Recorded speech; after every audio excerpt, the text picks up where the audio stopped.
त्यानंतर रामनाथ कोविंद हे आज 14वे राष्ट्रपती म्हणून शपथबद्ध होणार आहेत आणि त्या सगळ्या सोहळ्याची तयारी दिल्लीत सध्या सुरू आहे।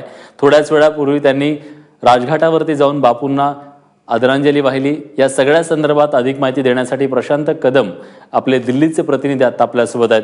प्रशांत, बापूंना श्रद्धांजली वाहून ते गेलेले आहेत, पण यानंतरचा पुढचा सोहळा आणि कार्यक्रम नेमका काय असणार आहे?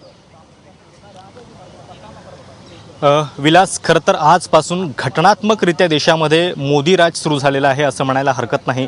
कारण 26 मे 2014 रोजी राजकीय सत्ता जी आहे ती मोदींनी हाती घेतली होती। मात्र सध्या देशातली जी सगळी 4 महत्त्वाची संवैधानिक पदं आहेत, राष्ट्रपती, उपराष्ट्रपती, त्याच्यानंतर लोकसभा अध्यक्ष आणि पंतप्रधान, ही सगळी आता भाजपची पार्श्वभूमी असलेली व्यक्तिमत्व असणार आहेत आणि त्याची नांदी जी आहे ती आजपासून सुरू होती आहे।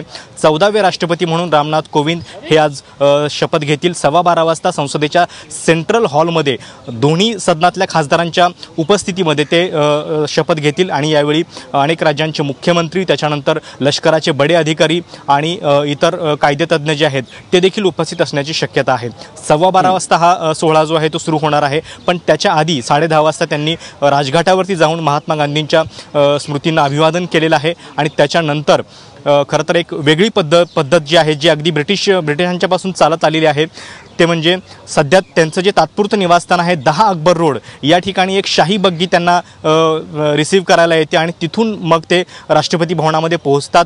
तिथं सध्याचे जे राष्ट्रपती आहेत प्रणव मुखर्जी यांच्यामध्ये एक अनौपचारिक जे आहे स्वागत समारंभ तिथं होईल आणि 21 तोफांची सलामी जी आहे ती तेव्हा पहिल्यांदा जेव्हा ते राष्ट्रपती भवनात पाऊल ठेवतील तेव्हा दिली जाईल आणि त्याच्यानंतर राष्ट्रपती प्रणव मुखर्जी आणि रामनाथ कोविंद हे दोघं एकत्रितपणे सेंट्रल हॉलमध्ये येतील। सेंट्रल हॉलमध्ये आल्यानंतर त्यांच्या खुर्च्यांची नंतर अदलाबदल होते आणि ज्या खुर्चीवरती महामहिम विराजमान असतात ती खुर्ची प्रणव मुखर्जी हे रामनाथ कोविंद यांना देतील आणि तिथून त्या क्षणापासून रामनाथ कोविंद हे देशाच्या 14व्या राष्ट्रपती पदाचा कारभार जे आहे ते सांभाळतील आणि शपथविधीनंतर म्हणजे जे भारताचे सरन्यायाधीश आहेत JS खेयर ते त्यांना शपथ देणार आहेत। या शपथविधी सोहळ्यानंतर ते खासदारांना उद्देशून एक संभाषण देखील करणार आहेत।